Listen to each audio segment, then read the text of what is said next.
How's it going, guys? I am Matthias, and today I'm going to make a video that I wouldn't normally make, but under the circumstances, I feel compelled to. With everything that's been happening on the front of copyrights and fair use, I thought I would weigh in because this topic has affected me greatly. There are some fantastic videos up right now that explain the problem of copyright and fair use on YouTube a little bit more thoroughly than I'm going to. Some of these channels include Grade A Under A, Boogie2988, Channel Awesome is a great one that you should watch. And if you're wondering, you know what, I'm gonna skip this video, this doesn't really affect me.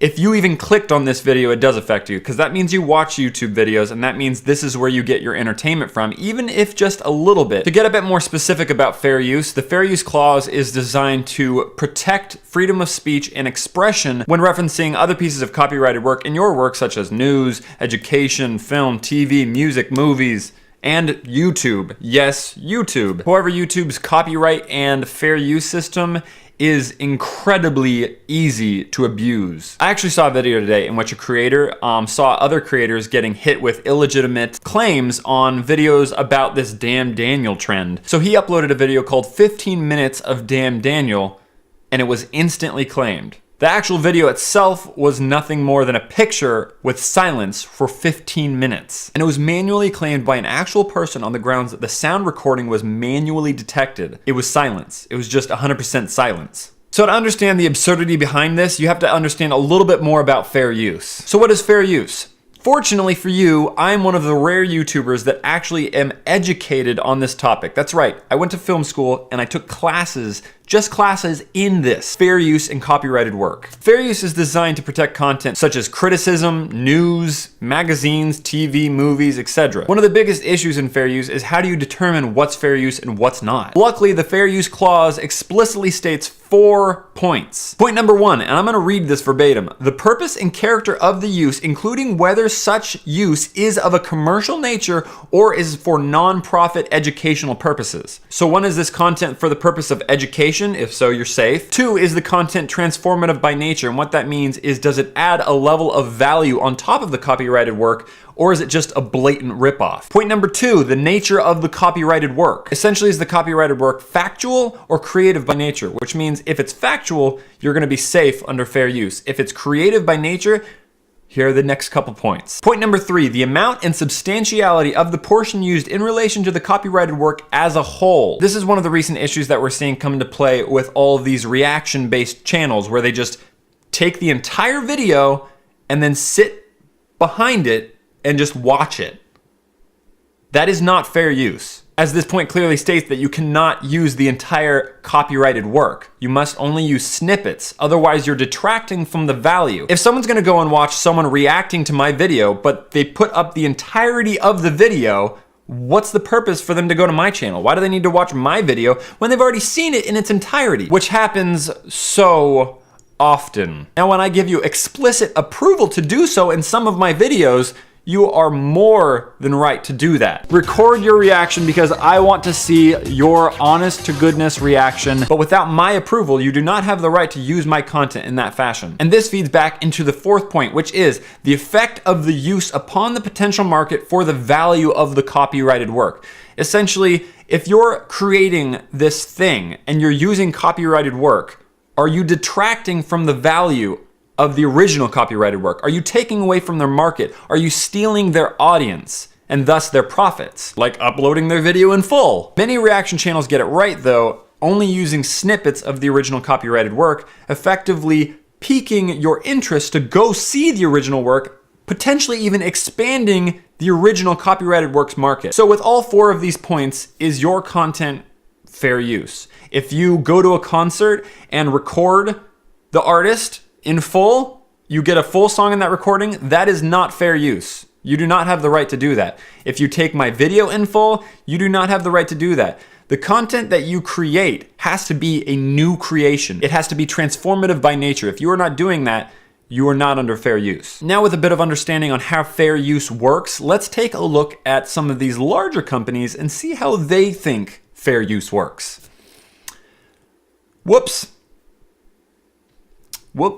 These are all videos on my channel currently right now that are all being claimed by third parties. Some of these videos are even claimed by parties that don't own the original copyrighted work. Now, all of these are transformative by nature, but it doesn't matter because they can get away with anything on YouTube. You liked it when I used to make parodies, huh?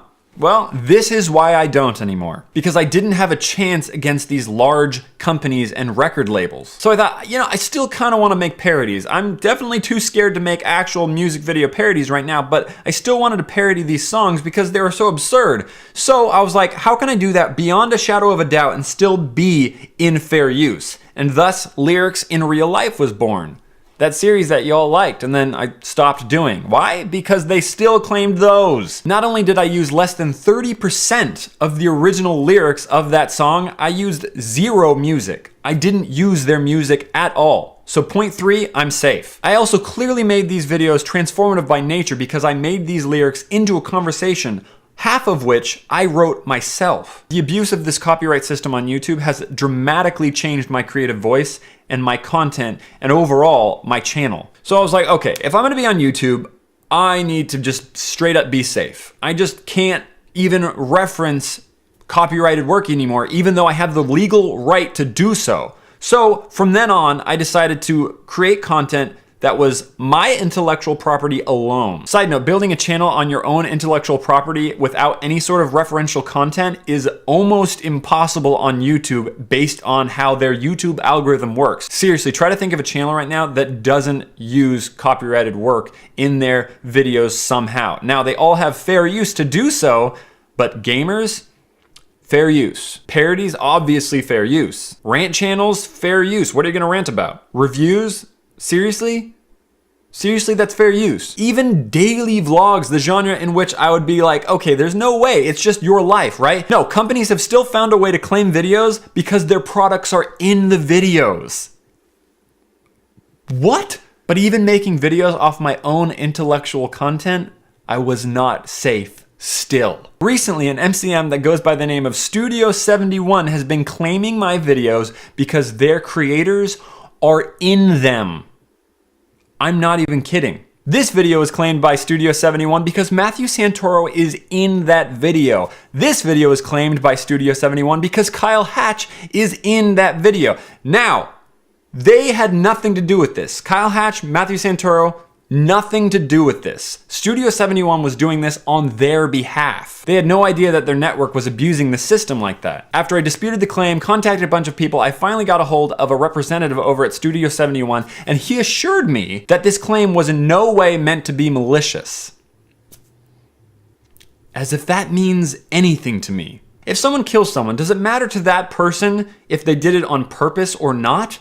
No, they're dead either way. Either way, you stole my rights, my intellectual property, and my copyrighted work. Guess what? They don't have to give it back. Per YouTube system, they don't have to give it back. By the time this sketch was released, it had been a full day. How much money could you have made on that video in one day? What, 20, 30 cents? Yup. And Studio 71, I want that 20 cents back. And I want you to send it to me in the form of a check. Not because I need it, but I want you to go through the trouble that you put me through. I want you to go down to accounting. I want you to find my 25 cents. I want you to then cut me a check for 25 cents. And then I want you to send it to me. I'm serious. But to be perfectly honest, this isn't even about money. Even though I've had thousands and thousands of dollars stolen from me, this is about my rights as a creative person. This is about my intellectual property being stolen from me with no repercussions. This is a crime. And now if anyone wants to start a class action lawsuit to get this conversation really moving, I'm in. These companies might have millions of dollars, but we have millions of people. And guess which one's worth more? You keep poking the bear. Sooner or later, we're gonna bite. Are you listening? Damn.